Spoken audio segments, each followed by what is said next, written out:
Sunday special fish fry అయితే చేసుకున్నాము. అది ఎయిర్ ఫ్రైయర్లో ఎలా చేయాలో ప్రాసెస్ చెప్తాను, చూసేయండి.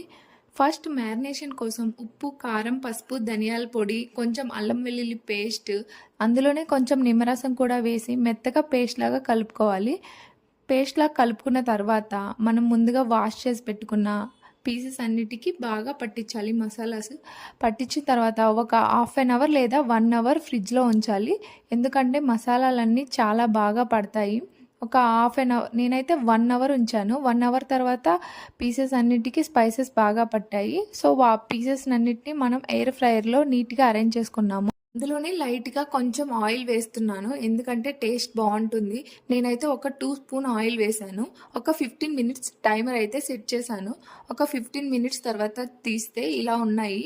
సో మళ్ళీ ఒకసారి రొటేట్ చేసి ఒక 5 మినిట్స్ అయితే ఫ్రైయర్లో పెట్టాను. చాలా సింపుల్గా, చాలా తక్కువ ఆయిల్ తోటి మా ఫిష్ ఫ్రై అయితే కంప్లీట్ అయింది.